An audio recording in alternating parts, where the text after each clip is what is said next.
December প্রথমার্ধে জাতীয় সংসদ নির্বাচনে তফসিল ঘোষণা করবে ইসি। রাজনৈতিক দল ও প্রার্থীর আচরণ বিধিমালা চূড়ান্ত। এআই নিয়ে আমরা জেনারেলি স্পিকিং এআই এর মিসইউজের ব্যাপারে আমরা কঠোরভাবে এখানে নিষেধাজ্ঞা জারি করেছি। অন্তর্বর্তী সরকারের দ্বিতীয় অধ্যায় শুরু। প্রধান কাজ সুষ্ঠু জাতীয় সংসদ নির্বাচন। উপদেষ্টা পরিষদের বৈঠকে ডক্টর মোহাম্মদ ইউনূস। জুলাই আন্দোলন কোনো দল বা ব্যক্তি নয় বললেন তারেক রহমান। স্বৈরাচার মুক্তির আন্দোলনে প্রবাসীদের ভূমিকার প্রশংসা। নির্বাচনের আগে সরকার নিজেকে নিরপেক্ষ করতে উদ্যোগ নেবে আশা সালাউদ্দিনের। জোট গঠনের চূড়ান্ত সিদ্ধান্ত নেয়নি বিএনপি। আওয়ামী লীগে প্রশিক্ষণের অভিযোগে গ্রেফতার জাফরিনকে 5 দিনের রিমান্ড। ষড়যন্ত্রমূলক গোপন বৈঠকের কথা স্বীকার ইজলাসে। এবং এশিয়ান কাপ বাছাইয়ে ভালো ফলাফলের পুরস্কার পেলেন আফিদারা। মেয়েদের ফিফা র্যাঙ্কিংয়ে 24 ধাপ এগোলো বাংলাদেশ। দর্শক, আমন্ত্রণ সংবাদ রাতে। শুনছিলেন শিরোনামগুলো, সঙ্গে থাকছে আমি তানসিয়া জুথি। অন্তর্বর্তী সরকারের দ্বিতীয় অধ্যায়ের প্রথম ও প্রধান কাজ হল আসন্ন ত্রয়োদশ জাতীয় সংসদ নির্বাচন সুষ্ঠুভাবে সম্পন্ন করা, এমন মন্তব্য করেছেন প্রধান উপদেষ্টা ডক্টর মোহাম্মদ ইউনূস। সচিবালয় উপদেষ্টা পরিষদের বৈঠক শেষে সাংবাদিকদের এ কথা জানান প্রধান উপদেষ্টার প্রেস সচিব শফিকুল আলম। বলেন, আসন্ন জাতীয় নির্বাচন সুষ্ঠু, নিরপেক্ষ এবং উৎসবমুখর পরিবেশে অনুষ্ঠিত হবে। বাকিটা জানাচ্ছেন আমাদের সহকর্মী তৌফিক মাহমুদ মুন্না। গেল 5ই আগস্ট প্রধান উপদেষ্টা জাতীয় উদ্দেশ্যে ভাষণ দেওয়ার পর পুরো দেশে এখন চলছে নির্বাচনী ডামাডোল। এরই মধ্যে রোজার আগে ফেব্রুয়ারিতে জাতীয় নির্বাচন অনুষ্ঠানের জন্য নির্বাচন কমিশনকে চিঠি দিয়েছে প্রধান উপদেষ্টা কার্যালয়। শুরু হয়ে গেছে নির্বাচনের আনুষ্ঠানিক প্রস্তুতি। বৃহস্পতিবার সকালে সচিবালয়ে উপদেষ্টা পরিষদের নিয়মিত বৈঠক অনুষ্ঠিত হয়। প্রধান উপদেষ্টার দায়িত্ব নেওয়ার পর দ্বিতীয়বারের মতো প্রশাসনের প্রাণকেন্দ্র সচিবালয়ে আসেন ডক্টর মোহাম্মদ ইউনূস। 2.5 ঘন্টারও বেশি সময় ধরে চলে উপদেষ্টা পরিষদের এই বৈঠক। নির্বাচনকে সামনে রেখে নানা নির্দেশনা দেন প্রধান উপদেষ্টা। বৈঠক শেষে কথা বলেন প্রধান উপদেষ্টার প্রেস সচিব শফিকুল আলম। বলেন, প্রধান উপদেষ্টা জানিয়েছেন অন্তর্বর্তী সরকারের দ্বিতীয় অধ্যায়ের প্রথম এবং প্রধান কাজ হলো অবাধ, সুষ্ঠু, নিরপেক্ষ নির্বাচন করা। এই ইন্টারিম গভর্নমেন্টের প্রথম অধ্যায় শেষ হয়েছে এবং আজকের থেকে আপনি জানেন, কালকে আমরা আমাদের চিফ অ্যাডভাইজার অফিস থেকে ইলেকশন কমিশন অফিসে ইলেকশন আয়োজনের জন্য বলা হয়েছে ফেব্রুয়ারি মাসে রোজার আগে। তো আজকের থেকে উনি বলেছেন যে আজকের থেকে দ্বিতীয় অধ্যায় শুরু, এবং উনি বলেছেন যে এই দ্বিতীয় অধ্যায়ের প্রথম এবং প্রধান কাজ হলো নির্বাচন সুন্দরভাবে করা। এটাই প্রধান কাজ। বর্তমান আইনশৃঙ্খলা পরিস্থিতি আগের চেয়ে ভালো হয়েছে উল্লেখ করে প্রেস সচিব বলেন, সুষ্ঠু নির্বাচনের জন্য মাঠ প্রশাসন যাতে সঠিকভাবে কাজ করতে পারে সে ব্যাপারে নির্দেশনা দিয়েছেন প্রধান উপদেষ্টা। প্রতি মাসে আপনি মার্ডার রেট দেখেন বা অন্যান্য গ্রাইভিয়াস ক্রাইম যেগুলো দেখেন, সেগুলো কিন্তু করে না। যেটা হয়েছে যে এখন আমরা যেটা দেখতে পাচ্ছি যে একটা দুইটা খুব সেন্সেশনাল মার্ডার হলে অনেকে ভাবছেন যে এই বাংলাদেশের আইন শৃঙ্খলা পরিস্থিতি বুঝি একদম ভেঙে পড়ছে। আপনি যদি পুলিশ হেডকোয়ার্টারকে আমরা বলে দিয়েছি যে এখানে পুরোপুরি ট্রান্সপারেন্ট থাকতে, তারা প্রতি মাসের স্ট্যাটিস্টিক্স দিচ্ছে। আমি আপনাকে আবার অনুরোধ করব, আপনারা জুলাই মাসের স্ট্যাটিস্টিক্সটা তাদের কাছ থেকে নেন, আপনারা দেখেন, আপনারা নিজেরাই কম্পেয়ার করেন যে বাংলাদেশের আইন শৃঙ্খলা পরিস্থিতি কি। সুষ্ঠু নির্বাচনের জন্য আইন শৃঙ্খলা রক্ষাকারী বাহিনীর সদস্য সংখ্যা বাড়ানো হবে বলে জানিয়েছেন প্রধান উপদেষ্টার প্রেস সচিব। তৌফিক মাহমুদ মুন্না, দেশ টিভি, ঢাকা। ডিসেম্বর প্রথমার্ধে জাতীয় সংসদ নির্বাচনের তফসিল ঘোষণা করা হবে বলে জানিয়েছেন নির্বাচন কমিশনার অবসরপ্রাপ্ত ব্রিগেডিয়ার জেনারেল আবুল ফজল মোহাম্মদ সানাউল্লাহ। জানান, চলতি বছরের অক্টোবর পর্যন্ত নতুন যারা ভোটার হবেন তারা সংসদ নির্বাচনে ভোট দিতে পারবেন। রাজনৈতিক দল ও প্রার্থীর আচরণ বিধিমালা চূড়ান্ত করার কথাও জানান তিনি। শিউলি রায়ের রিপোর্ট জানাচ্ছেন মাহবুব আমিন। বৃহস্পতিবার সকালে রাজধানীর আগারগাঁওয়ে নির্বাচন কমিশন সচিবালয়ে সিইসির নেতৃত্বে নবম বৈঠক অনুষ্ঠিত হয়, যার মূল আলোচ্য বিষয় রাজনৈতিক দলের আচরণ বিধিমালা ও আরপিও সংশোধন। 2 দফায় বৈঠক অনুষ্ঠিত হয়। প্রথমার্ধে রাজনৈতিক দলের আচরণ বিধিমালা সংশোধন ও দ্বিতীয়ার্ধে আরপিও সংশোধন নিয়ে আলোচনা হয়। এর মধ্যে রাজনৈতিক দলের আচরণ বিধিমালা সংশোধন চূড়ান্ত হয় এবং আরপিও সংশোধন চূড়ান্ত হয়নি। বৈঠক শেষে সাংবাদিকদের সঙ্গে কথা বলেন নির্বাচন কমিশনার অবসরপ্রাপ্ত ব্রিগেডিয়ার জেনারেল আবুল ফজল মোহাম্মদ সানাউল্লাহ। তিনি বলেন 31 অক্টোবর পর্যন্ত যারা ভোটার হবেন তারা আগামী সংসদ নির্বাচনে ভোট দিতে পারবেন। বিষয়ে আমরা আলোচনা করেছি। এছাড়াও নির্বাচনী আচরণ বিধিমালায় কৃত্রিম বুদ্ধিমত্তা, এআই প্রযুক্তি ও ড্রোন ব্যবহারে নিষেধাজ্ঞা আরোপ করেছে ইসি। সেটার ভিত্তিতে আজকে প্রবাসী ভোটারদের ভোটিং সিস্টেম নিয়ে তিনি জানান, এবার প্রবাসীদের ভোট নেওয়া হবে পোস্টাল ব্যালটের মাধ্যমে। প্রবাসে আমাদের বাংলাদেশি ভোটার যারা আছেন তাদের এবারে ইনশাআল্লাহ ভোট দেওয়া আমরা নিশ্চিত করতে চাই এবং এবারের মাধ্যমটা হবে পোস্টাল ব্যালট। ডিসেম্বরের প্রথমার্ধেই নির্বাচনের তফসিল ঘোষণা হবে। সেই অনুযায়ী ফেব্রুয়ারির রোজার আগেই ভোট গ্রহণ সম্পন্ন করার পরিকল্পনা রয়েছে নির্বাচন কমিশনের।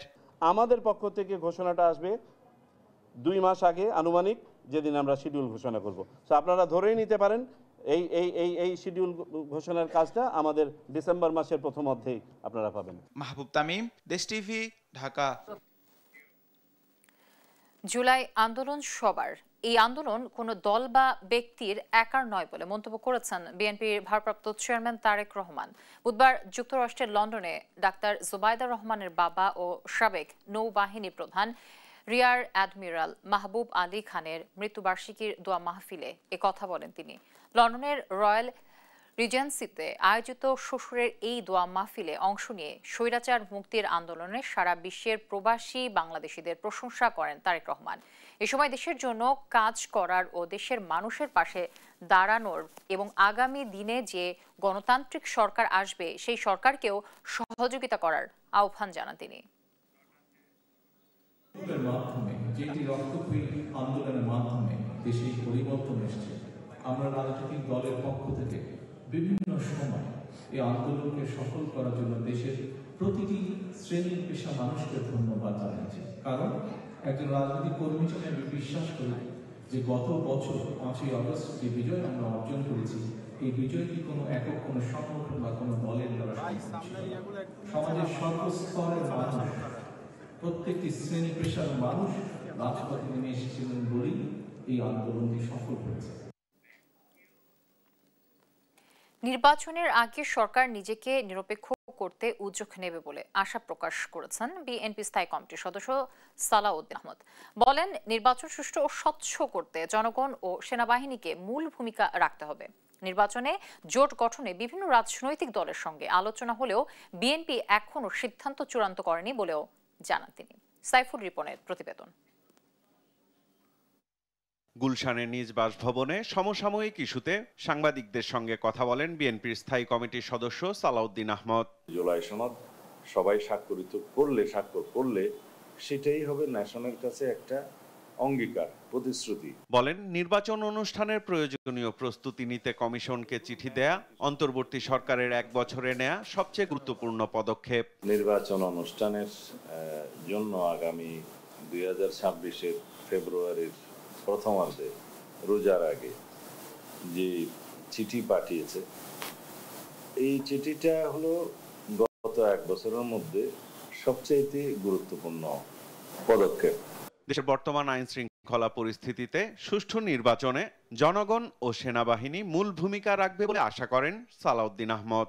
পুলিশের যে স্ট্রাকচার, সেই স্ট্রাকচার অনুসারে আমাদেরকে ওভারনাইট পরিবর্তন করার কোনো সুযোগ এই মুহূর্তে নাই, কিন্তু তাদেরকে নির্বাচন পরিচালনার দায়িত্বে একটা জায়গায় রাখতে হবে। তার সাথে থাকবে অন্যান্য বাহিনী, বিজিবি, আনসার সহ, বিডিবি সহ, যাদেরকে ট্রেনিং দেওয়া হচ্ছে, এবং সবচাইতে গুরুত্বপূর্ণ ভূমিকা এবার পালন করবে সেনাবাহিনী। জনগণই এবার সবচাইতে স্বচ্ছ নির্বাচন নিশ্চিত করতে চায়, এটা তাদের প্রত্যাশা। সাংবাদিকদের প্রশ্নের জবাবে নির্বাচন কেন্দ্রিক জোট নিয়ে কথা বলেন বিএনপির স্থায়ী কমিটির এই সদস্য। আমরা দক্ষিণ পন্থাও না, উত্তর পন্থাও না, আমরা বাংলাদেশের পন্থা, আমরা মধ্যপন্থা। সেই জন্য বাংলাদেশের জনগণের প্রতিনিধিত্বকে নিয়ে যারা রাজনীতি করে তাদের সাথে কথা বলছি। আমাদের জোট গঠনের চেষ্টা হবে, তবে এখনো আমাদের জোট গঠনের কোনো পরিকল্পনা ঘোষিত হয় নাই, তবে করব না এরকম কথাও নয়। কথা বলেন দলের মনোনয়ন ইস্যুতেও। যে সমস্ত প্রার্থীকে আমরা মনে করব যে তাদের মধ্য দিয়ে সেই জনমনের প্রত্যাশা বা ছাত্রগণ অভ্যুত্থানের প্রত্যাশা প্রতিফলিত হবে, বাস্তবায়ন করা সম্ভব হবে, সেরকম প্রার্থী সিলেকশন করব এবং অবশ্যই তার মধ্যে আমরা কিছু অংশ তারুণ্যের অংশ রাখতে চাই, যেহেতু তারুণ্যের রাজনৈতিক ভাবনাকে আমরা গুরুত্ব দিচ্ছি। নির্বাচনের আগে নিজের নিরপেক্ষ চরিত্র নিশ্চিত করতে অন্তর্বর্তী সরকার প্রয়োজনীয় উদ্যোগ নেবে বলেও প্রত্যাশা করেন বিএনপির অন্যতম এই নীতি নির্ধারক। নির্বাচনের আগে যাতে অন্তত সরকারের নিরপেক্ষ চরিত্রটা নিশ্চিত হওয়া যায়, সেটা সবার জন্য মঙ্গল। সাইফুল রিপন, দেশ টিভি, ঢাকা। বিএনপি ক্ষমতায় এলে বাংলাদেশে কোরআন সুন্নাহর বিরোধী কোনো আইন করা হবে না, এমন মন্তব্য করেছেন দলের স্থায়ী কমিটির সদস্য সালাউদ্দিন আহমেদ। রাজধানীর মহাখালীতে গাউসুল আজম জামে মসজিদ সংলগ্ন কমপ্লেক্সে আলিয়া মাদ্রাসার শিক্ষক কর্মচারীদের সংগঠন জামিয়াতুল মোদারেসিন এর সঙ্গে বৈঠক শেষে সাংবাদিকদের সঙ্গে কথা বলেন তিনি। সালাউদ্দিন আহমেদ বলেন, বিএনপি চায় দেশে মাদ্রাসা শিক্ষা আরও সম্প্রসারিত হোক। এ সময় বিএনপির আরেক স্থায়ী কমিটির সদস্য নজরুল ইসলাম খান বলেন, বিএনপি ক্ষমতায় এলে মাদ্রাসা শিক্ষা ব্যবস্থায় কোনো রাজনৈতিক দলের প্রভাব থাকবে না। ইসলামের শিক্ষা সম্প্রসারণ ও রাষ্ট্রের স্বাধীনতা রক্ষায় কাজ করবে বিএনপি। একটি নির্ধারিত দলীয় রাজনীতির অঙ্গনে পরিণত করতে চায় না। দ্বিতীয় কথা হলো যে বাংলাদেশে ইসলামী কোরআন সুন্নাহর বিপরীতে শরীয়ত বিরোধী কোনো আইন প্রণীত হবে না। কোন দলের প্রভাব এমন ভাবে চাপানো ঠিক না যেটাতে মনে হয় যেন দখল করা হয়েছে, যেটা আপনারা বলেছেন। এটা তো জবরদস্তি, সেটা কৌশলেই হোক আর বাস্তবেই হোক। চলমান সংস্কার প্রক্রিয়াকে আইনি ভিত্তি দিয়ে সংবিধানে স্থান করে তার ভিত্তিতে জাতীয় নির্বাচনের আহ্বান জানিয়েছেন জামায়াতের সেক্রেটারি জেনারেল অধ্যাপক মিয়া গোলাম পরোয়ার। আর নির্বাচনের আগে মৌলিক সংস্কার ও বিচার নিশ্চিতের দাবি জানান দলের নায়েবে আমির অধ্যাপক মুজিবুর রহমান। বৃহস্পতিবার বিকেলে জাতীয় প্রেস ক্লাবে জুলাই গণ অভ্যুত্থানে ছাত্র শিক্ষক জনতার অবদান ও করণীয় শীর্ষক আলোচনা সভায় এসব কথা বলেন তারা। তারেক মাহমুদ সুজনের রিপোর্ট। নায়েবে আমির জাতীয় প্রেস ক্লাবে জুলাই গণঅভ্যুত্থানে ছাত্র শিক্ষক জনতার অবদান ও করণীয় শীর্ষক আলোচনা সভার আয়োজন করে বাংলাদেশ আদর্শ শিক্ষক ফেডারেশন। আমার মনে হয় কথা সবগুলো এসে আলোচনায় যোগ দিয়ে জুলাই ঘোষণাপত্রে ছাত্র শিক্ষকের অবদান অন্তর্ভুক্ত করার দাবি জানান জামাত নেতারা। তাগিদ দেন নির্বাচনের আগে মৌলিক সংস্কার ও বিচার নিশ্চিতের। নির্বাচনের আগে বড় বড় ক্রিমিনাল যারা এই দেশের টাকাকে বিদেশে পাচার করেছে, যারা মানুষকে হত্যা করেছে, খুন করেছে, গুম করেছে, গোটা জাতির সাথে বিশ্বাসঘাতকতা করে বাংলাদেশের স্বাধীনতা প্রতিবেশীর হাতে তুলে দিয়েছে, তাদের আগে বিচার করা দরকার। আপনি খুব সিম্পলি দল মতের ঊর্ধ্বে উঠে ওই 100 জন লোককে জিজ্ঞেস করেন, ওই 100 জন লোকের অন্তত 70 জন লোক যদি এটা না বলে যে আমাদের এখন দরকার নির্বাচনের চেয়ে বিচার এবং সংস্কার, এটা যদি না বলে তাহলে আমাদের কথা আমরা শুধু প্রত্যাহার করব না, যা শাস্তি দেবে এই জাতি আমরা তা মাথা পেতে নেব। এ সময় জামায়াতে ইসলামী সেক্রেটারি জেনারেল অধ্যাপক মিয়া গোলাম পরোয়ার সংস্কার প্রক্রিয়াকে সংবিধানে স্থান দিয়ে তার ভিত্তিতে জাতীয় নির্বাচনের দাবি জানান। যে কারণে 1 বছর সময় পার করলাম, এত সংস্কার, এত রিফর্ম,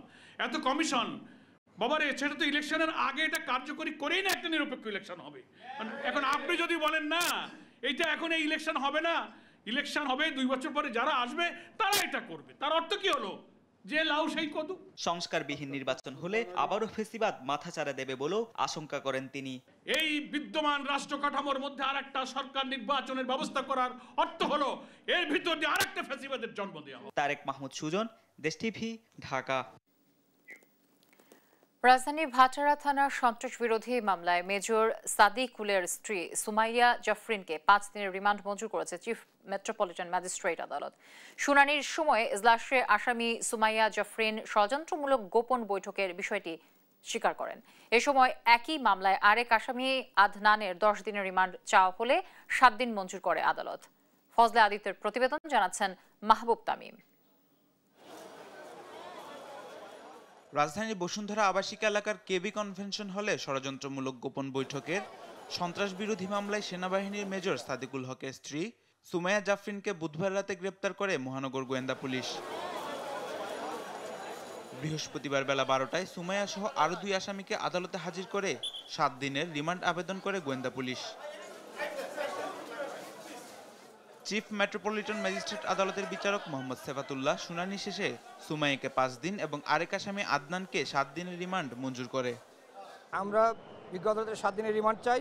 বিজ্ঞ আদালতে জাফরিন, সুমাইয়া আহমেদ জাফরিন ওনাকে 5 দিনের রিমান্ড দেন এবং আদনানকে 7 দিনের রিমান্ড দেন।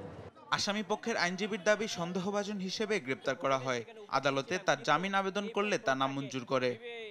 এই মামলায় যে ওনাকে গ্রেপ্তার করা হয়েছে, ওনাকে সাসপেক্টেড আসামি হিসাবে, শুধু মেজরের ওয়াইফ হিসাবে এই মামলায় আমাকে সম্পৃক্ত করা হবে, যেটা আইনের শাসনের পরিপন্থী এবং ন্যায় বিচারের পরিপন্থী। আমরা বিজ্ঞ আদালতে সেটা বলেছি।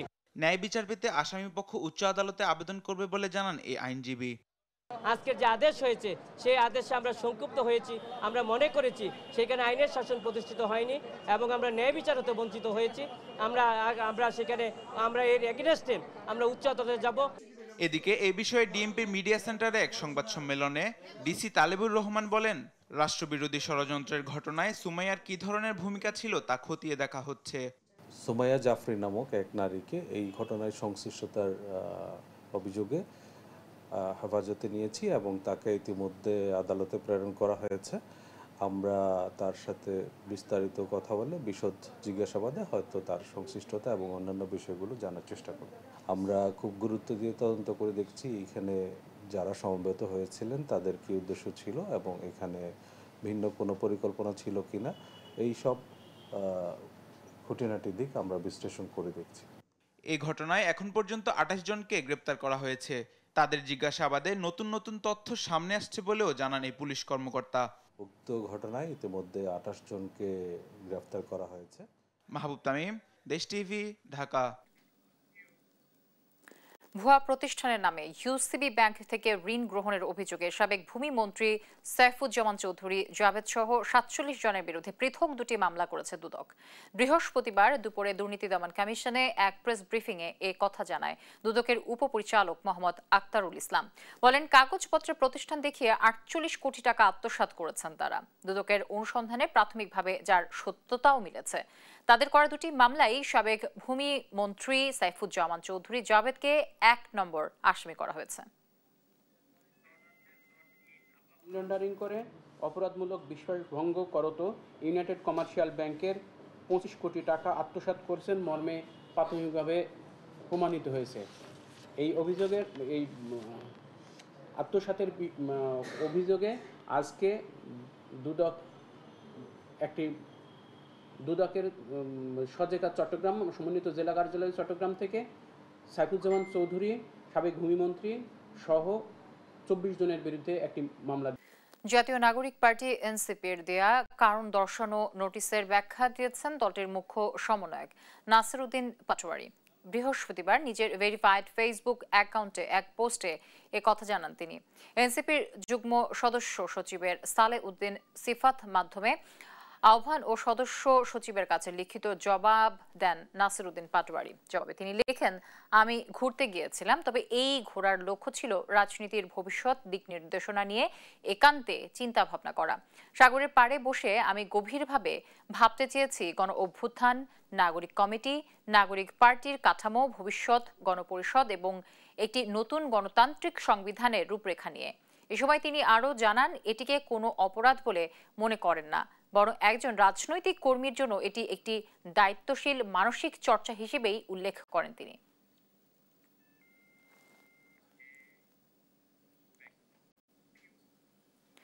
এনসিপি একটি সংগঠিত রাজনৈতিক দল। তারা জুলাই আন্দোলনের একমাত্র মুখপাত্র নয় বলে মন্তব্য করেছেন ইনকিলাব মঞ্চের মুখপাত্র শরীফুল ওসমান বিন হাদি। বৃহস্পতিবার বিকেলে ঢাকা বিশ্ববিদ্যালয়ের মধুর ক্যান্টিনে অনুষ্ঠিত এক সংবাদ সম্মেলনে এমন মন্তব্য করেন তিনি। এ সময় সব উপদেষ্টাকে সরিয়ে দ্রুত তত্ত্বাবধায়ক সরকার গঠন করতে প্রধান উপদেষ্টার প্রতি আহ্বান জানান তিনি। বলেন, ৭২-এর সংবিধান বাতিল করে জুলাই ঘোষণাপত্রের আলোকে নতুন সংবিধান তৈরি করতে হবে। এছাড়া প্রতিনিধিত্বশীল স্বাধীন পুলিশ কমিশন গঠন সহ ৫ দফা সংস্কার প্রস্তাবের দাবিও জানান তিনি। প্রধান উপদেষ্টা কান খুলে শুনে রাখেন, এনসিপি একটা রাজনৈতিক শক্তি, কিন্তু কোটি কোটি জুলাই যোদ্ধাদের একমাত্র মুখপাত্র তারা নয়।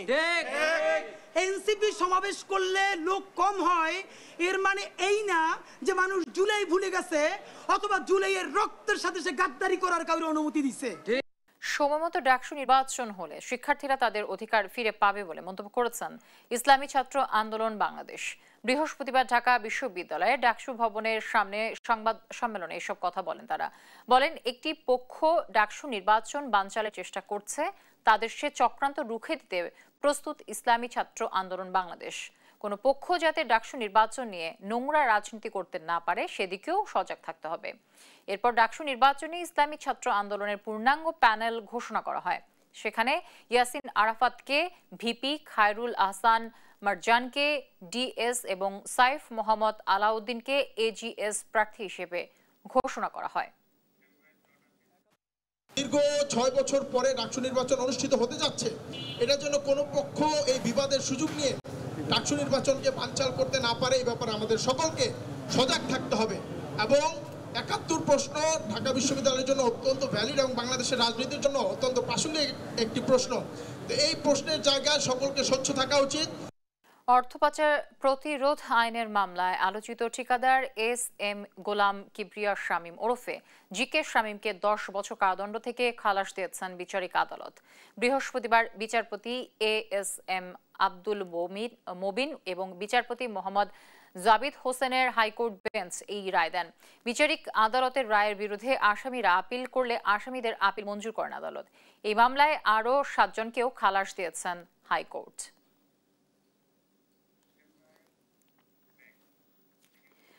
মৌলভীবাজারে প্রায় ৭৩ লাখ টাকার সমপরিমাণ বিদেশি প্রসাধনী জব্দ করেছে পুলিশ। এ সময় একটি পণ্যবাহী ট্রাক সহ একজনকে আটক করা হয়। বৃহস্পতিবার সকালে সদর উপজেলার তালতলা এলাকায় গোপন সংবাদের ভিত্তিতে অভিযান পরিচালনা করে জেলা গোয়েন্দা পুলিশ। আটককৃত ট্রাকের ভেতরে বিদেশি ওষুধ সহ প্যাকেটজাত মোড়ানোর সামগ্রী উদ্ধার করা হয়। এসব পণ্যের বাজার মূল্য প্রায় ৭৩ লাখ টাকা। প্রাথমিক জিজ্ঞাসাবাদে আটক লালন মিয়া জানায়, এসব মালামাল সিলেটের চালি বন্দর এলাকা থেকে সংগ্রহ করে দেশের বিভিন্ন স্থানে সরবরাহ করেন। ভাঙাড়ির দোকানের আড়ালে বিদেশি পণ্য আদান প্রদান করেন তিনি।